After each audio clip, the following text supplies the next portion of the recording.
సినీ నటుడు మోహన్ బాబుకు చెందిన శ్రీ విద్యానికేతన్ యూనివర్సిటీ బౌన్సర్లు బరితెగించారు. కవరేజ్ కి వెళ్లిన మీడియా సిబ్బందిపై రాడ్లు, కర్రలతో సెక్యూరిటీ సిబ్బంది దాడికి పాల్పడ్డారు. తమపై 30 మంది దాడి చేశారని చెబుతున్నారు బాధితులు. బౌన్సర్లు మద్యం మత్తులో ఉన్నారని ఆరోపిస్తున్నారు జర్నలిస్టులు. చంద్రగిరి ప్రభుత్వ ఆసుపత్రిలో ప్రాథమిక చికిత్స తీసుకుంటున్నారు బాధితులు. శ్రీ విద్యానికేతన్ యూనివర్సిటీ బౌన్సర్లపై ఫిర్యాదు చేసేందుకు చంద్రగిరి పిఎస్ కు వెళ్లాయి జర్నలిస్టు సంఘాలు.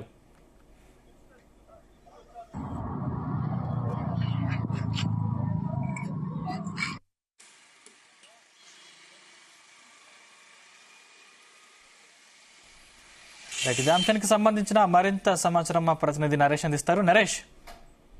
Thank you Sandeep. అంటే తిరుపతి జిల్లాకు సంబంధించి అయితే మాత్రం ఇక చంద్రగిరి మండలంలో ఉన్న రంగంపేట దగ్గర అయితే మాత్రం మోహన్ బాబు యూనివర్సిటీ అయితే ఉంది. ఇక ఒక యూనివర్సిటీకి సంబంధించి అయితే మోహన్ బాబు బౌన్సర్లు, సెక్యూరిటీ గార్డులు అయితే మాత్రం మీడియా ప్రతినిధులపై అయితే మాత్రం దాడి చేసిన సంఘటన అయితే ఈ రోజు సాయంత్రం అయితే జరిగింది. ఈ యొక్క బౌన్సర్లు, సెక్యూరిటీ గార్డ్స్ అయితే మాత్రం ఎంబీ యూనివర్సిటీ దగ్గర అయితే కొద్దిగా హంగామా చేసిన పరిస్థితి అయితే ఉంది. ఒక మంచు మనోజ్ ది మోహన్ బాబుకి సంబంధించి అయితే మాత్రం హైదరాబాద్ లో జరుగుతున్నటువంటి యొక్క విషయాలపైన అయితే ఒక వివరణ తీసుకోవాలి మోహన్ బాబు దగ్గర అనేసి వాళ్ళ ఇంటి దగ్గరికి వెళ్తే మాత్రం ఆ యూనివర్సిటీ దగ్గరే వాళ్ళ ఇల్లు కూడా ఉంది. ఆ యూనివర్సిటీ లోపలికి కూడా ఒక బౌన్సర్లు, సెక్యూరిటీ గార్డు పంపించకుండా ఒక మీడియా పైన అయితే మాత్రం ఇక దాడి అయితే చేసిన పరిస్థితి అయితే ఉంది. అక్కడ కవర్ చేయడానికి వెళ్ళినటువంటి రిపోర్టర్ పైన అలాగే కెమెరామ్యాన్ మీద కూడా దాడి చేసి ఆ కెమెరాను కూడా విరిచేసిన పరిస్థితి అయితే ఉంది. దీంట్లో ఈ దాడికి సంబంధించి అయితే మాత్రం ఒక కెమెరాలు, రిపోర్టర్కి అయితే మాత్రం తీవ్ర గాయాలు అయితే జరిగాయి. తర్వాత హాస్పిటల్ కి పోయేసి ట్రీట్మెంట్ చేసుకున్న తర్వాత చంద్రగిరి పోలీస్ స్టేషన్ లో కూడా కంప్లైంట్ అయితే చేశారు. దీని తర్వాత కూడా తిరుపతి ప్రెస్ క్లబ్ కి సంబంధించి అలాగే ఏపీయూడబ్ల్యూజే, ఏపీజేఎఫ్ ఇలాంటి జర్నలిస్ట్ సంఘాలంతా కూడా పోలీస్ స్టేషన్ దగ్గరకు వచ్చి కూడా నిరసనలు అయితే చేసిన పరిస్థితి అయితే కనపడుతోంది. అంటే మోహన్ బాబు యూనివర్సిటీకి సంబంధించి ఈ యొక్క విషయాల్ని బయట పెడతాడు అనే ఒక నేపథ్యంలో కూడా అక్కడ ఉన్నటువంటి బౌన్సర్లు, ఒక సెక్యూరిటీ గార్డ్స్ అయితే మాత్రం రిపోర్టరు, కెమెరామ్యాన్ల మీద అయితే మాత్రం దాడి చేసిన ఘటన అయితే జరిగింది. అంటే ఇప్పటి వరకు అయితే మాత్రం హైదరాబాద్ లో జరుగుతున్నటువంటి ఒక మంచు మనోజ్, మోహన్ బాబుకు సంబంధించినటువంటి విషయానికి సంబంధించి ఒక యూనివర్సిటీలోనే మోహన్ బాబు ఉన్నారు. ఆయన దగ్గర ఒక ఆరోపణలు అయితే వస్తున్నాయి. దీనిపైన ఎలాంటి వ్యాఖ్యలు అయితే చేయబోతున్నారనేసి వివరణ కోసం అడగడానికి కవరేజ్కి వెళ్ళినటువంటి మీడియా మిత్రులపైన అయితే మాత్రం ఈ రోజు ఈ యొక్క ఘటనలు అయితే జరిగింది. దీనికి సంబంధించి ఇప్పటికే రాష్ట్ర వ్యాప్తంగా కూడా ఉన్నటువంటి యొక్క సంఘాలు, జర్నలిస్టు సంఘాలు అయితే మాత్రం తీవ్రంగా అయితే ఖండిస్తా ఉన్నారు. వాళ్ళకైతే మాత్రం జర్నలిస్టులకు కూడా క్షమాపణ అయితే చెప్పాలి, వాళ్ళ మీద కేసులు కూడా పెట్టాలి. జర్నలిస్టుల మీద ఇలాంటి దాడిని అయితే మాత్రం తీవ్రంగా ఖండిస్తున్నాం అనేసి కూడా ఒక సంఘాలకు సంబంధించినటువంటి రాష్ట్ర నాయకులు కూడా తెలిపిన పరిస్థితి అయితే ఉంది. దీని ద్వారానే మోహన్ బాబు కూడా దీనిపైన అయితే స్పందించి ఒక వివరణ కూడా ఇవ్వాలి. వాళ్ళ వ్యక్తిగతంగా ఉన్నటువంటి సిబ్బంది, బౌన్సర్లు అయితే మాత్రం యూనివర్సిటీకి మోహన్ బాబు యూనివర్సిటీ దగ్గరికి వెళ్ళి కవరేజ్కి వెళ్ళినటువంటి మీడియా వాళ్ళపైన అయితే మాత్రం దాడిని ఖండించి వాళ్ళ దగ్గర అయితే క్షమాపణ కూడా చెప్పించాలి. దాడికి బాధితులు అయితే మాత్రం అనేది కూడా ఒక జర్నలిస్ట్ సంఘాలు, మీడియా మిత్రులు అయితే మాత్రం ఇప్పటి వరకు ఒక పోలీస్ స్టేషన్ లో కూడా కేసు అయితే నమోదు చేసిన పరిస్థితి అయితే ఉంది. ఇది ఇలా ఉండగా కూడా హైదరాబాద్ లో ఒక మంచు మనోజ్ పై కూడా దాడి జరిగింది.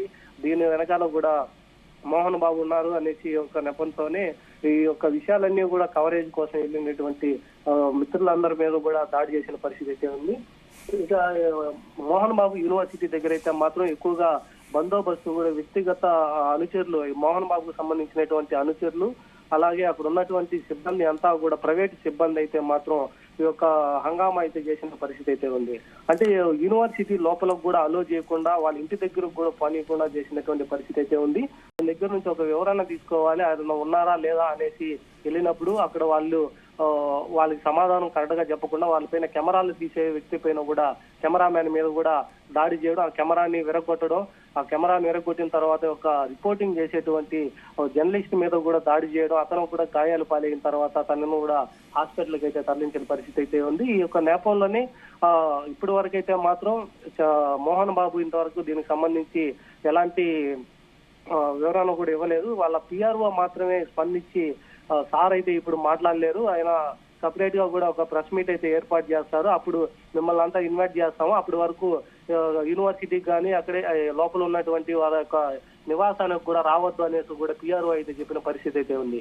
సో పిఆర్ఓ చెప్పిన పరిస్థితి దాన్ని బట్టి కూడా ముందుగా ఈ యొక్క బౌన్సర్లు అక్కడ ఉన్నటువంటి వ్యక్తిగత సెక్యూరిటీ సిబ్బంది చేసినటువంటి హంగామాలో మాత్రమే ఒక జర్నలిస్టుల పైన మాత్రం ఈ యొక్క దాడి అయితే చేసినటువంటి పరిస్థితి అయితే ఉంది. దీనికి ఇప్పటికే అన్ని సంఘాలు, జర్నలిస్టు సంఘాలంతా కూడా తీవ్రంగా ఖండించి అతని మీద కూడా కేసులు అయితే నమోదు చేశారు. వాళ్ళు వచ్చి మోహన్ బాబుతో సహా అక్కడ దాడి చేసినటువంటి వ్యక్తిగత సిబ్బంది మొత్తం కూడా ఈ యొక్క బాధితులకి క్షమాపణ చెప్పాలి, జర్నలిస్టుల మీద ఇంకొకసారి ఇలాంటి దాడులు చేస్తే మాత్రం ఖచ్చితంగా తీవ్రంగా మాత్రం ఖండిస్తామనేసి ఒక మోహన్ బాబు యూనివర్సిటీకి సంబంధించినటువంటి ఎలాంటి ప్రెస్ మీట్లు కూడా రావు, ఒక చంద్రగిరి లోకల్ గా ఉన్నటువంటి రిపోర్ట్లంతా కూడా బాయ్కట్ చేస్తామనేసి కూడా తీవ్రంగా అయితే హెచ్చరించిన పరిస్థితి అయితే ఉంది. సందీప్, అంటే మొత్తం మీద ఇప్పుడు వారి మీద ఎన్ని సెక్షన్ల కింద కేసు నమోదు చేస్తారు నరేష్?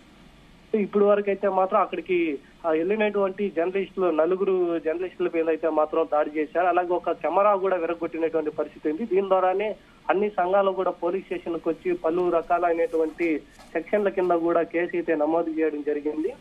అక్కడ ఉన్నటువంటి సర్కిల్ ఇన్స్పెక్టర్ అలాగే డిఎస్పీకి కూడా ఒక ఫిర్యాదు చేయడంతో పాటుగా డిఎస్పీ స్పందించి వాళ్ళపైన అంటే అక్కడ వ్యక్తిగతంగా ఉన్నటువంటి మోహన్ బాబు అనుచరులు అనేసి వాళ్ళైతే నిర్ధారించారు. ఒక అనుచరుల మీద కూడా కేసులు అయితే నమోదు చేస్తున్నాము, వాళ్ళకి సమన్లో కూడా పంపిస్తాము, వాళ్ళు రాకపోతే మాత్రం మోహన్ బాబు మీద కూడా కేసు అయితే నమోదు చేస్తాము. అది యూనివర్సిటీకి సంబంధించి వాళ్ళ యొక్క నివాసం కూడా లోపలే ఉంది. ఆ కవరేజ్కి వెళ్ళినటువంటి బాధిత రహితంగా కూడా ప్రవర్తించినటువంటి ఒక సెక్యూరిటీ పైన అయితే మాత్రం కేసులు అయితే నమోదు చేస్తున్నాము. వీరు వెంటనే కూడా దీనికి మీడియా మిత్రులకి వచ్చి ఒక మోహన్ బాబు, సెక్యూరిటీ సిబ్బంది, ఒక బౌన్సర్లు వీళ్ళంతా కూడా దానికి జరిగినటువంటి వివరణ అయితే ఇవ్వాలి. వివరణ ఇవ్వకపోతే ఖచ్చితంగా వాళ్ళపైన అయితే కేసులు నమోదు చేసి ఎఫ్ఐఆర్ కూడా ఫైల్ చేస్తామనేసి కూడా చెప్పారు. దీని ద్వారా ఒక పిఆర్ఓ ఒకటే, ఒక మోహన్ బాబు సంబంధించినటువంటి మోహన్ బాబు యూనివర్సిటీకి సంబంధించినటువంటి పిఆర్ఓ ఒకరే మాత్రమే దీనికి స్పందించారు. మోహన్ బాబు అయితే మాత్రం ఇప్పటి వరకు స్పందించట్లేదు. అయినప్పటికీ కూడా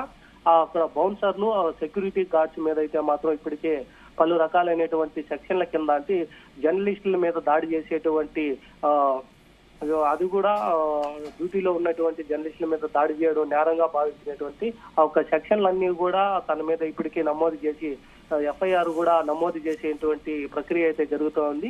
దీనికి మోహన్ బాబుకు సంబంధించినటువంటి పిఆర్ఓ గాని అలాగే మోహన్ బాబు కూడా డైరెక్ట్ గా వచ్చి ఒక దాడి జరిగినటువంటి జర్నలిస్ట్ పైన కెమెరామెన్ లో కూడా క్షమాపణలు చెప్పి అక్కడ జరిగినటువంటి వివరణ కూడా ఇవ్వాలి అనేసి కూడా డిఎస్పీ అయితే ఫోన్ లో మాట్లాడినటువంటి పరిస్థితి అయితే ఉంది. ఫోన్ లైన్లకి అందుబాటులో రానటువంటి మోహన్ బాబు అయితే మాత్రం ఒక పిఆర్ఓ దగ్గర నుంచే మాట్లాడిపించి పిఆర్ఓ వచ్చి అక్కడ అన్ని విషయాలు కూడా మాట్లాడతారు. ప్రస్తుతానికి నేను అందుబాటులో లేననేసి మాత్రమే మోహన్ బాబు అయితే చెప్పినటువంటి పరిస్థితి. ఇలా మీడియాలో ఇంత సంచలనంగా మారినటువంటి విషయానికి మోహన్ బాబు ఇంతవరకు బయటికి రాకపోవడంతో పాటుగా అసలు తిరుపతిలో ఉన్నటువంటి మోహన్ బాబు యూనివర్సిటీ లోపల అతని నివాసంలోనే ఉన్నారా లేదా బయట ఎక్కడైనా ఉన్నారా అనేసి కూడా కొన్ని ఆరోపణలు అయితే వస్తున్నాయి. దీని ద్వారానే ఒక యూనివర్సిటీ దగ్గరికి వెళ్ళినటువంటి మీడియా అయితే మాత్రం ఇప్పటికే దాడులు చేసినటువంటి పరిస్థితి ఉంది. ఇదే కాదు, ఇంతకు ముందుగా కూడా ఇలాంటి హంగామాలు కూడా చేసినటువంటి మోహన్ బాబు వ్యక్తిగత సిబ్బంది అయితే మాత్రం ఎప్పుడు కూడా అక్కడ జరిగేటువంటి ప్రోగ్రాములకి వెళ్ళినా కూడా దురుసుగా కూడా ప్రవర్తిస్తా ఉంటారనేసి ఇంతకు ముందుగా కూడా కంప్లైంట్స్ అయితే వచ్చిందనేసి అక్కడ ఉన్నటువంటి చంద్రగిరి సిఐ అయితే చెప్పినటువంటి పరిస్థితి ఉంది. దీన్ని కూడా పరిగణనలోకి తీసుకొని ఒక యూనివర్సిటీకి వెళ్ళేటువంటి మీడియా మిత్రుల మీద ఇలాంటి దాడులు మరి ఎప్పుడు కూడా జరగకుండా వాళ్ళపైన అయితే మాత్రం కేసులు పెట్టి ఎఫ్ఐఆర్ కూడా నమోదు చేస్తామనేసి తెలిపిన పరిస్థితి అయితే ఉంది. సందీప్.